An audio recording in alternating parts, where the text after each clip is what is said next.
governments and bad people have figured out ways to, dilute the beer, by diluting the currency. And there was something you could use to fight it until 2008. The best way to fight it was to own gold, because you can't print gold, and gold requires proof of work. You have to sow in order to reap gold. You got to pull it out of the ground. But then in 2008, we created, or Satoshi and his group, if it was a group, created digital gold. And that's what I view this as. And it's really an important invention because it's better than gold. I wrote The Bible and Bitcoin for you, Bible-believing Christian. And in it, I lay out the biblical basis for what money is, why our current fiat monetary system is ungodly, and how Bitcoin is the best and most viable, biblically compliant replacement for government fiat money. There's even a small group study guide in the back with additional resources to study with your church small group. Get it on Amazon or pay with Bitcoin at thebibleandbitcoin.com for a discount. Welcome to another episode of the Bible and Bitcoin podcast. I'm your host, Alan Armstrong, aka Pastor Coin, and on today's episode I got a very special guest, Mr. Lawrence Lepard. Thanks so much. Or is it Lepard? How do I say Lepard, that? that's fine. You can call me Lepard too. I answer to both. do you have French Canadian heritage? I don't know. Yeah, who knows what it is. It originally probably was French, but yeah, nice to be with you, Alan. Really enjoyed our friendship over the years here. So we met in an interesting way. So why don't you share this story with everyone? How we met? Yeah. So it was last year. I was up in Montreal for a Canadian Bitcoin conference. I've done a couple of those in a row now, and I was walking around in the book area, and I came across Pastor Armstrong, and he had a table and was selling his book, The Bible and Bitcoin. And I'm always interested in spiritual things, and I thought this book looked pretty good, so I bought a copy, gave him some sats, and I bought a copy. And I went back, and that night after the conference ended, I had some time, and I read through it, got almost all the way through it. It's not a terribly long book, but I got most of the way through it, and I was so impressed. I came back the next day. I said, "Hey, you got to sign this book for me, please." And then, and I just, it kind of stuck in the back of my mind that this is a really good argument of the moral case for Bitcoin. And at that time, I was kind of starting to formulate the idea of writing a book. And then when I got to writing a book, I as you'll see, if you purchase my book, you'll see there's a chapter in there that sound money is a moral issue. And so my first go-to resource on that particular thing was Pastor Alan's book, The Bible and Bitcoin, which I highly recommend. It's a great book. So and I pulled a few excerpts out with his permission and put them in my book. So that's the background there. Yeah, and I heard you on Preston Pish yesterday. I listened to your interview with him, and you said you're giving your book, to all the members of Congress. I don't know if you were joking around or if you. No, I am. I'm definitely going to go do it. I mean, I don't know if they'll read it. Well, I was talking to my wife yesterday, and I said it's kind of cool that the United States Congress is going to be reading excerpts from a little Canadian pastor's book. And it is kind of cool. I just had a little laugh over that. So I want to thank you for including me, because who knows, maybe Ted Cruz or maybe even Donald Trump, I know he's not a congressman, but might hear about this guy named Alan Armstrong. So thank you. I'm sending it to them. I'm sending it to everybody. I mean, look, it's certainly this is, and God wouldn't appreciate this. Certainly some of this is ego driven, but I'd really like to sell millions of copies of this book. Do you know what I mean? I really would. Because I think the message is an important message that everyone should hear. And so, and it's not outside the realm of possibility. I mean, there's a guy named Morgan Housel who's actually also quoted in the book. He wrote an excellent book called The Psychology of Money. And I just heard this morning, he sold 7 million copies of that book worldwide. Yeah. So, that's my bogey. Yeah. I don't think I can get there, but look, I think it's a good book, and I hope the word will spread with this book. Yeah, and I hope you do sell 1 million, because as the Bible says, the laborer is worthy of his wages. So. Oh, thank you. I appreciate that. You've done good work. You deserve your wages. So, Lord willing, you do sell 1 million copies. We'll see. What I didn't expect from the book actually was it to be written in such a personal, almost narrative type of piece. I expected it to be pretty academic and, a little more bland, but it was actually quite exciting. It was quite Well, an that's, exciting I'm book. glad to hear you. I'm glad to hear you say that, and I hope other people feel the same way. I mean, I tried to do that. I put my personality into it, and I told my own story because, I think we all know. I mean, if you think about what the Bible is as an example, it's a lot of moral teaching, but it's really told through stories. The story of Noah and the story of Job and so on and so forth. And so I just figured, people are more likely to read interesting stories, and I've certainly been fighting this sound money battle for a lot of years, and with some success and a lot of losses. And I've taken my licks, and so I thought, well, if I tell this story, maybe people will find it's interesting and they'll want to hear how it turned out. So that's why it is kind of a narrative. But within that, obviously, I do try and touch on all the facts that brought us to where we are today in terms of the broken monetary system. And I hope I didn't put too many of those in there. There are a couple of chapters that might be rough sledding, for people. And I even, in the How to Use This book, I even recommended you could skip those chapters. I think it's 11 and 12, and you wouldn't miss the overall message. Because some people don't want to know about the monetary history of the United States in 1812. It's a little bit obscure. Yeah. So, But I mean, overall, it was a great read, and thank you. I'm glad it was published. I'm glad you took the time to write it because I believe it will be have a big impact on many people, and I'm excited to order a bulk I order hope so so. that I can hand it out to. I got a lot of people in my life, because my book is very specific to a certain specific demographic. For example, my wife's aunt, when she saw my book, she kind of laughed. But I know the big print is something she might read, so Great. we're all Yeah, I good mean here. that's really why I wrote it, and I mean you'll appreciate this. I do feel like I got tapped on the shoulder by a higher power and said, "Hey, you know, um, tell this story. Nobody's done it, and so so I started writing in May or June of last year, and finished it as quickly as I could because I think it's very relevant. And my goal was really to try and help average people. And so I wanted to have enough facts and argument in it that somebody who's quite sophisticated would go, hey, he knows what he's talking about.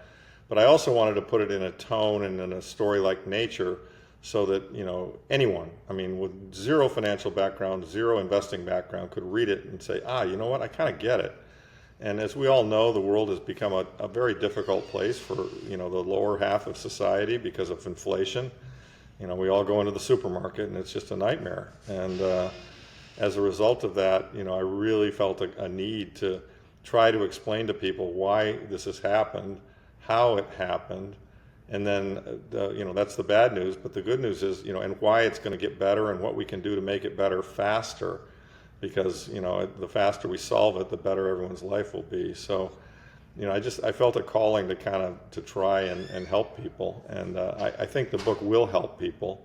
I hope it does help people. I mean, the key is to get it out broadly distributed to a lot of people. And the biggest thing, Ellen, when I talk about success in the book, I don't talk about success in the Bitcoin world. I mean, I think most Bitcoiners will read it and like it, right? That Yeah. kind of goes without saying. The test, I mean, I'll be very interested to hear when you give it to these relatives and others, and they come back and say, gosh, I enjoyed that, or no, that was boring, I couldn't read it, I didn't, that's going to be the test, right? Can we get average people to read it and go, oh my God, there's an insight here that I learned and I need to know, and I'm going to give it to my friends, Yeah. because if we do that, we're going to accelerate the adoption of Bitcoin, and as you and I both strongly believe, Bitcoin is going to create a better world. So. Okay, let's get into the nitty gritty here. You talk in the book about the Federal Reserve quite a bit, and it would be shocking to most individuals to know that most individuals who watch this podcast, maybe not most individuals, period, but you'd be shocked to know how many people just don't even know what the Federal Reserve is. You talk about, hey, because you see every election cycle, there's this talk about, well, we're going to get inflation down, or Donald Trump says, we're going to end inflation. When he said that, I literally laughed out loud, because I'm thinking, dude, it's caked into the system. You Yeah, literally can't end it. sadly you can't control it. Yeah, I mean, look, inflation is very, very badly misunderstood. I mean, if you look at the left, I mean, they say it's all greedy corporations, and Hmm. I mean, look, the supermarket hurts for all of us, but the supermarket companies they're making 5% margins. I mean, it's the cost of the food based on Yeah. inflation in the system. But you're right about the Federal Reserve, and I gave the book to several people as test readers who had no knowledge of this area, and one of them came back and said, you talk about this Fed, what's this Fed thing? So there's a footnote early in the book that describes the Fed. So again, yeah, I mean, sadly, the level of financial education in this country is not particularly good in our public schooling system, and so, sadly, a lot of people don't understand how it is that they're being taken advantage of by the financial people that run the system. And the book really tries hard to lay that out and explain it and show examples of it. The 2008 example, and the Real Housewives of Wall Street, and all the other things, all the anecdotes in there that are just kind of, to me, shocking. And I think most people don't know that. That yes, there is a reason why their life is hard. It's because the system is rigged against them. And so I've tried to really make that clear, and hopefully I'm successful. You talk about how the Fed's only tool really is money printing, and I thought that was interesting because we see the Fed as this gargantuan institution with all this power and influence, but when you really boil it down, it's like they only really have one tool that they could use, and it really makes this big beast a little bit smaller and more vulnerable in a sense. So the question I have is, are we in the final stages of this cycle, and what does that look like? Because I tell people we don't know how far down the road this can be kicked. Yeah. People have been saying this is it. Yeah, I was saying this is it in 2008, and I wasn't very right about that. So what does that look like? Like, when do you think this is it? Yeah, that's a great question. It's very hard to answer, and I address it a little bit in the book. I would say that because of the way things have happened, because of the things that have happened more recently, and just kind of the slope of the curves, like for interest expense or the growth of the federal debt, we're getting really close to a this is it moment. But it could be a year, 2 years. I kind of, outside maybe it's 4 or 5 years. I don't think it's 10 years. I just don't see how they can keep kicking the can. It's just the can is getting worse and worse. Now, the Doge thing will help a bit. They're trying to get the federal. Part of what's driving what you and I are alluding to is just the debt doom loop that we're in based on the deficits they're running.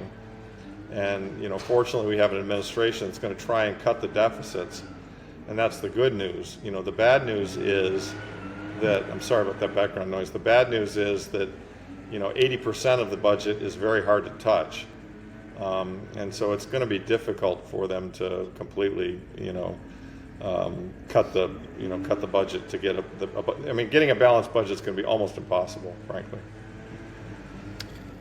Do we see the national debt hit a quadrillion? Possibly. What are we at, 36 right now? 30, going towards 37. Like in this next decade. In the next decade. By 2035, will that national debt hit quadrillion? Possible. It's, I think the slope we're on right now, I think kind of projects to 45 or 50 in a few years. And so if you say a decade in 10 years, I think you probably get there. One of the things that people say, well, how are you so certain about this, Larry? How do you know? And I think very few people understand the nature of math and the nature of compounding in math. And there's some good charts in the book that I think illuminate that when you grow something at 8% a year, eventually it just starts to get really, really big, and the curve, the slope of the curve kind of goes asymptotic. And that's really what's going on. The problem is getting worse and worse. There's another great quote in the book by Jens Parson who talks about the problem with inflation is to keep, inflation creates a sugar high, right? You're bringing forward future consumption, and people get to consume without having produced. As you talked about, your great quote, you're reaping without having sowed. And as a result of that, what happens is eventually the cost of that reaping, just gets too high. Relative to your productive capacity. I think another good analogy I've tried to use with people is, something along the lines of, the family that uses credit cards to fund their lifestyle and keeps taking out new credit cards to make payments of the minimum amount on the old credit cards. And eventually, the credit card companies figure it out and go, we're not giving you any more credit cards. Yeah. And the U.S. federal government's kind of in that same trap, in the, as best I see it. And look, they're going to try and reverse it, and I'm voting. I hope they do. I really hope they do. But I also understand the math quite well, and the math is very hard against them. There is an interesting thing I saw on Twitter recently about stable coins, and this has been sort of the what people have been talking about the last few days since the digital assets, whatever that was, that conference or whatever. So the theory is that the U.S. is going to have these stablecoin producers buying up the treasuries, because as we know, Tether is one of the largest buyers of U.S. treasuries. So the theory goes, if enough stablecoin producers are buying enough treasuries, we're good to go, right? We can just keep kicking the can down the road so long as there is a demand for U.S. treasuries. And with stablecoins, for now, there will be, especially if it expands the way that it's certainly a theory that's generally speaking correct, but in terms of the magnitude of stablecoin buying as against the size of the deficit, and I don't have the numbers at the tip of my fingers, so I don't want to say the wrong numbers, but I do know that the amount of stablecoin buying is relatively small compared to the total amount of debt that we have to buy. Now it's going to increase, and it definitely helps, and that would suggest that there's even a reason why the government wants a higher Bitcoin price. And what stablecoins really are is they're a method of using the Bitcoin chain, the Bitcoin networks to pay bills. I mean, people use stablecoins because it gives you a dollar rail for making transactions over the Bitcoin network. And look, yes, I mean the stablecoin issuers, they bring in cash, they issue a stablecoin, they take that cash and invest it in a treasury bill, and so yes, that creates demand for the treasury. So that's all good. I think the issue is the numbers aren't big enough. I mean, as I recall, the total stablecoin market is in the tens of billions, and we're running deficits that are 1.8 trillion, right? And so it's going to take a lot of growth in stablecoins to satisfy all that demand in T-bills. Yeah, I'm just looking here on CoinMarketCap. Find the number. How big are the Tether market cap is 97 billion. It looks okay, like. So more than tens. It's 100 billion. But we're talking, it's the third largest crypto by market cap. Yeah, we're still talking a $2 trillion deficit. I mean, 100 helps for sure, but it's not enough. Yeah, for sure. Definitely is an interesting theory, but I agree. If anything, it's just going to delay the inevitable. But we're who said it? There's no stopping this train. Lynn. Yeah, she's right. I mean, it's sadly we've painted ourselves into a monetary corner, and once again, that was the point of the book. To try to wake up people and say, hey, wake up. This is, things are changing. It's big. And, we're in this corner. We don't know how it's going to get resolved, but we're almost certain it's going to get resolved with more money printing and inflation.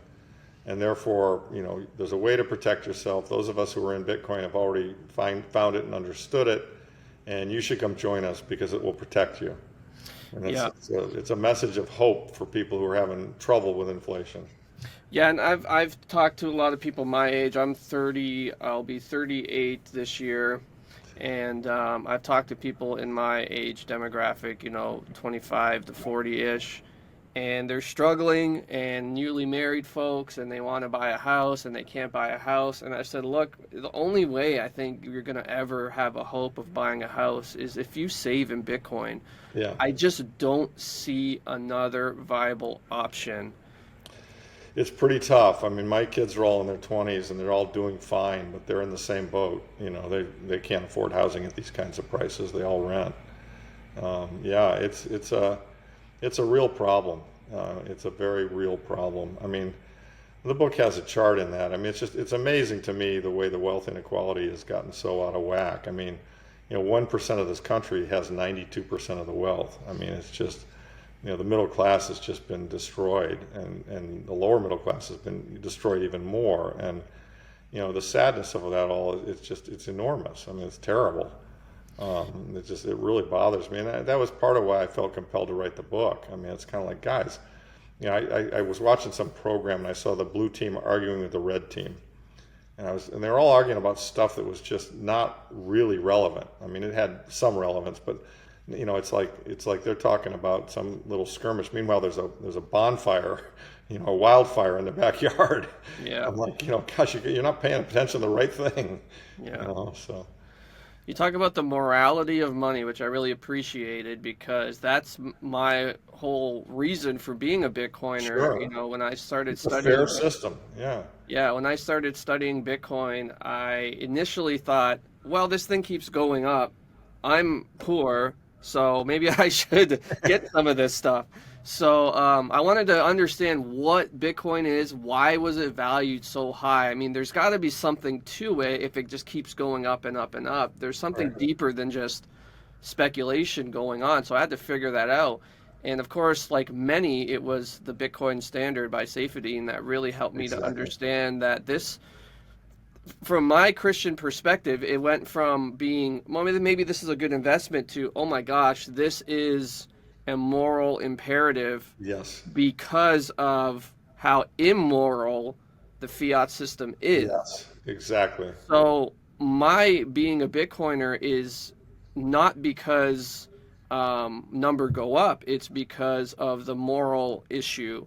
So talk a Completely little bit agree. about the moral issue of sound money, because I had this idea about sound money. I understood gold was sound money, but it wasn't until Bitcoin that I really Yeah. went all in. So talk a little bit Yeah, about well, first the of all, I agree with morality. you. Safe's book is the best book ever written on Bitcoin and on, Austrian economics. And it opened the eyes of many, many people.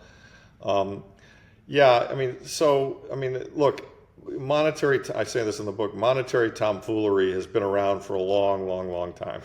Yeah, The Bible talks about honest weights and measures because obviously, they were abomination to the Lord.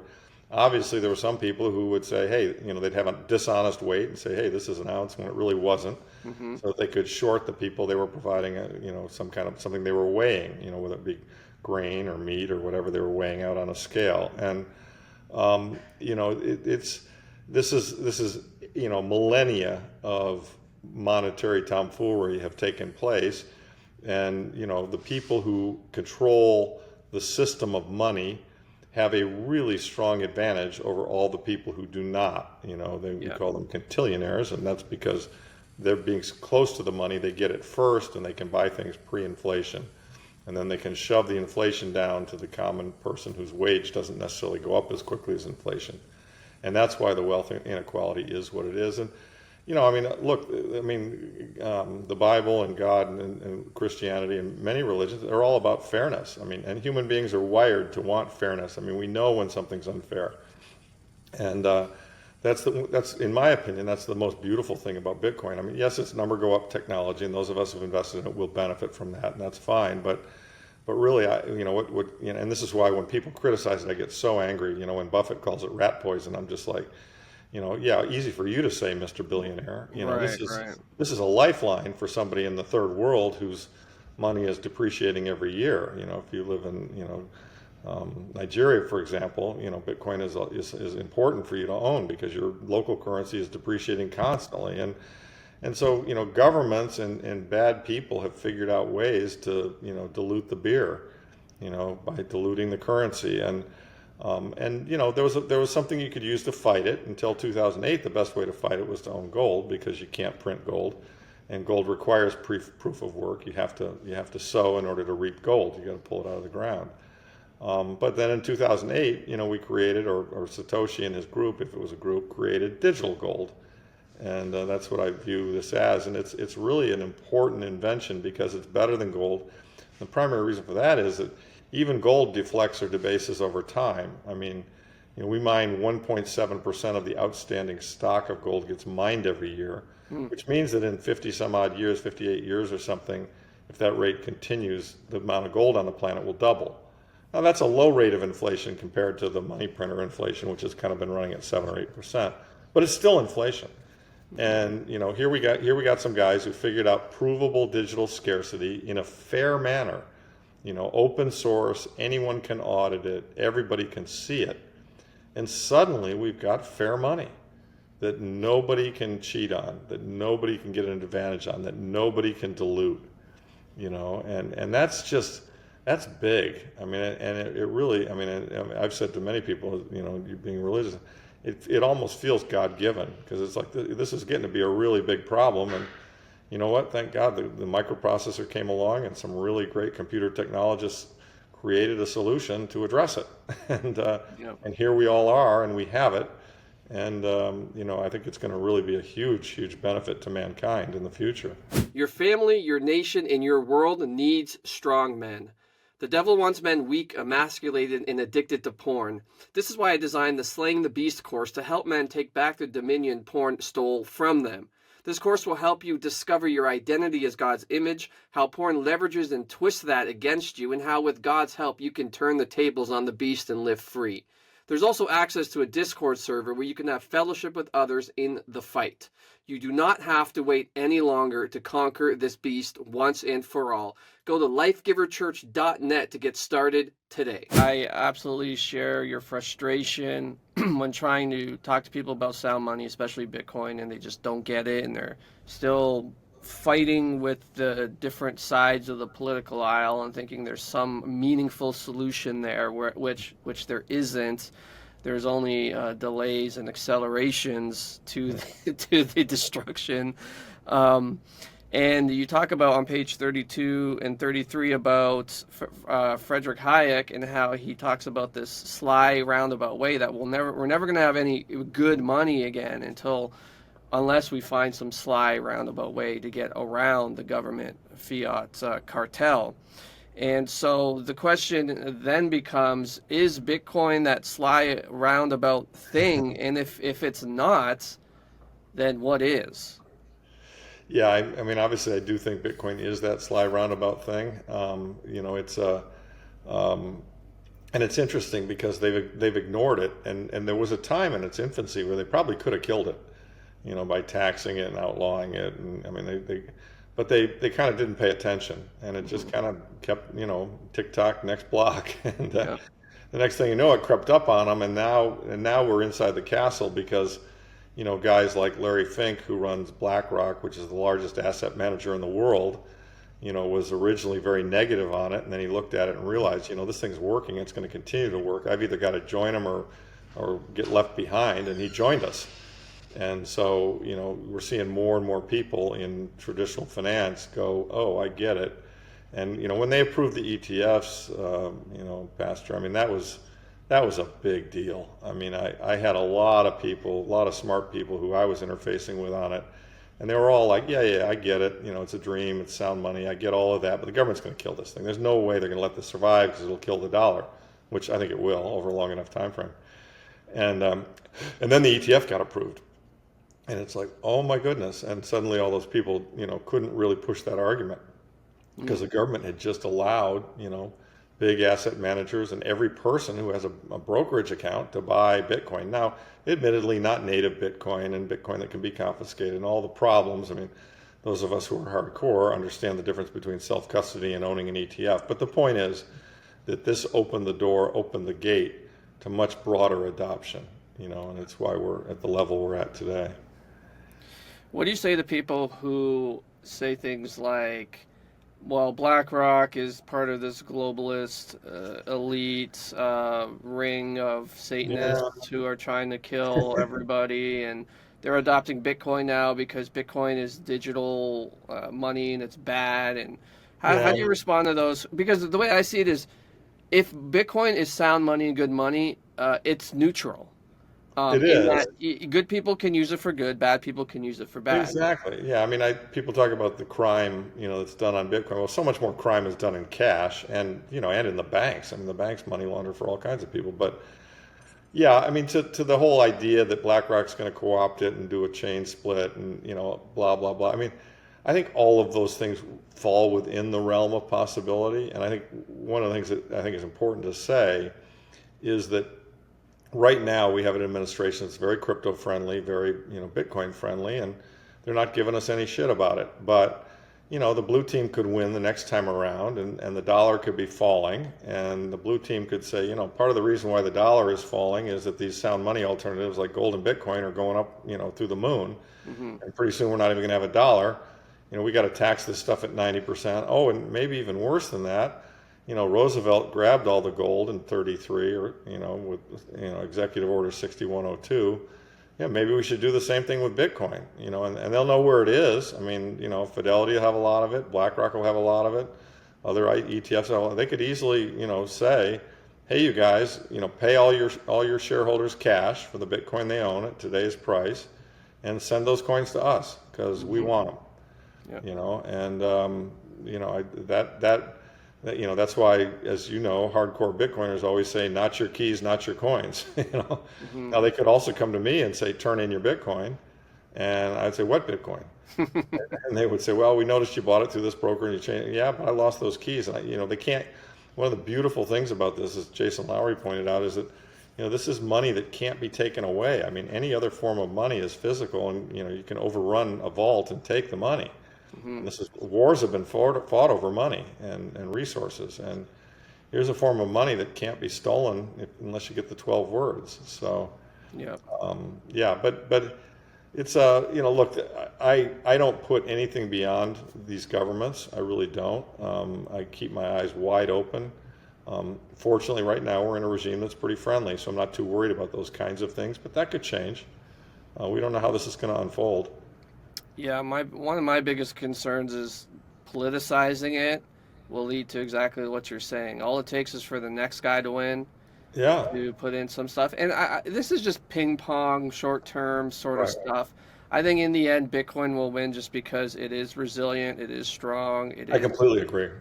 but in the short term, it can get very annoying and very, yeah, I guess annoying is the best word, where I could see in the next election the guy on the left saying, oh, Bitcoin is bad because of the right, and look at what they're doing, and they're enriching all their friends, and blah, blah, blah. And then Absolutely. all the NPCs will say, yeah, Bitcoin's bad because we're poor and we didn't buy it when everyone told us to buy it. Yeah. Well, Yeah, we got to tax all those rich Bitcoiners. Yeah. yeah, it's not fair, right? Why should Right. they have all the money and we, Right. that sort They of thing. had an opportunity to buy it just like we did. They just didn't pay attention. Yeah.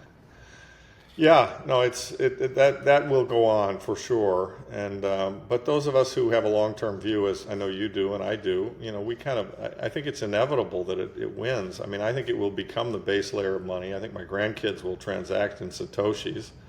I think the dollar will fade away in terms of importance. I mean, not entirely, not totally, and not overnight, but the trend is not good for these fiat currencies because, the governments have really abused them. I mean, when they printed 40% of the money supply, you asked earlier, you said, how do you know we're near the end? That they don't have 10 more kicks in the can. Yeah. One of the things I look at as an indicator to know that we're near the end is in 2 years, they grew the money supply by 40% to keep the system going. I mean, Yeah. come on. That's I a mean, good point. that's pretty outrageous. We had never seen anything like that. Yeah. And to your point of how big can the Fed balance sheet get, the money, the answer is pretty big. I mean, if, the entire Fed balance sheet right now is in the 7 trillion area, the entire federal debt's 36 trillion. I mean, if they did yield curve control and everybody owning federal debt said, we're not going to continue to own this because you're only paying me 3%, they would all go to the Fed and say, sold to you. Yeah. So the Fed balance sheet would go from 7 to 37 plus 7. So, it'd be 44, right? I mean, and then it would just continue growing. I mean, that's the problem with these inflations. They have to grow. They have to get worse. The alternative is it collapses. Yeah. I mean, it's like that family getting credit cards. They got to get new credit cards, or else they lose the ability to pay the minimums on the ones they got. And when they do that, they go bankrupt, and all the debt collapses. So that's kind of the model that I'm working under.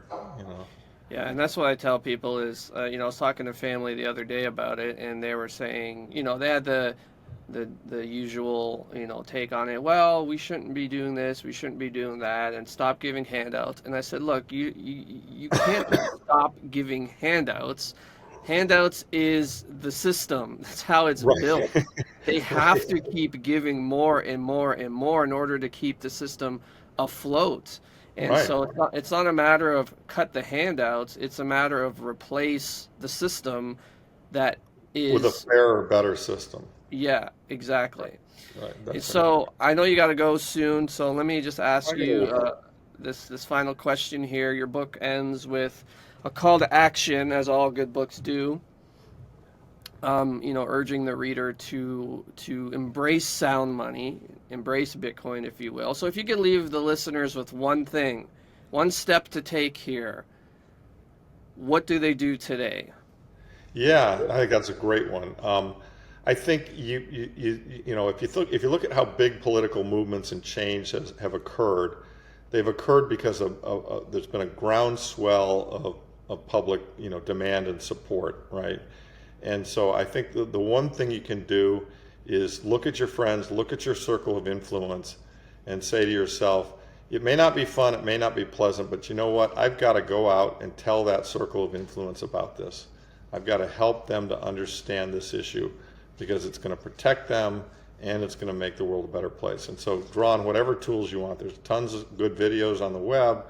My book is one tool, Safe's book is another, Lynn's book is another. I mean, but take the time to actually, you want to see change in the world, try to be that change and take the time to try and spread the word. I mean, we've got to get this to be viral. We've got, I'll know when we've succeeded when Beyonce is talking about Austrian economics. Right? I mean, we've got to get Austrian economics and sound money to become something that's part of the popular culture, and everyone's like, yeah, of course we can't have this on sound money. It's killing us. Yeah. I mean, and right now, as you and I both know, I mean, look, 10 years ago, I was so fringe, it was ridiculous. I mean, I was in the 1/10 of 1%. Now you and I are probably in the 5 or 10% of the country that kind of understands this issue of inflation and sound money. We got to get to the point where 90% of the country understands this stuff. And and I say the country, I'm talking about the U.S., but I mean Canada, the world, the world. I mean, basically, the Western, and the civilized world we've got to get to the point where everyone gets it, because when that occurs, it'll be over. I mean, we will be back on a sound money standard because people won't tolerate the alternative. So that's my one takeaway is just spread the word. Just do, you want to see a better world, do what you can do to spread the word. I mean, very much, I mean, look, you spread the word about Christianity, right? I mean, in the early days, Paul and others, they went out and they said, this is a really important and great idea. We don't need to be killing each other. We need to turn the other cheek. And guess what? It was an important, good idea, and it spread, Mm-hmm. And same thing here. We just got to spread the word. Yeah, good ideas win eventually. Exactly. This is going to win either way. I mean, I'm actually quite satisfied that even without this book, without you and I working at it, this is going to win just because everyone, it's just there's too much momentum. It's too much of a good idea not to win. But, time matters, right? Because we all have a limited time here. And what you work on matters because we all have to decide what are we going to value. And so to me, this is the most important issue the society faces right now. I'm sure some people would disagree with that, but to me, this is the important one. It's an area I know a lot about, and therefore, let's all spread the word. Yeah. Well, thank you, sir, for Thank you. Thanks for your helping. contribution to the book again. I really appreciate that. Yeah, hey, thanks. I appreciate it more that you included it. But thanks for spreading the word here with me. I hope we can reach a lot of people. And until next time, everybody, thanks for tuning in, and grace and peace to you all.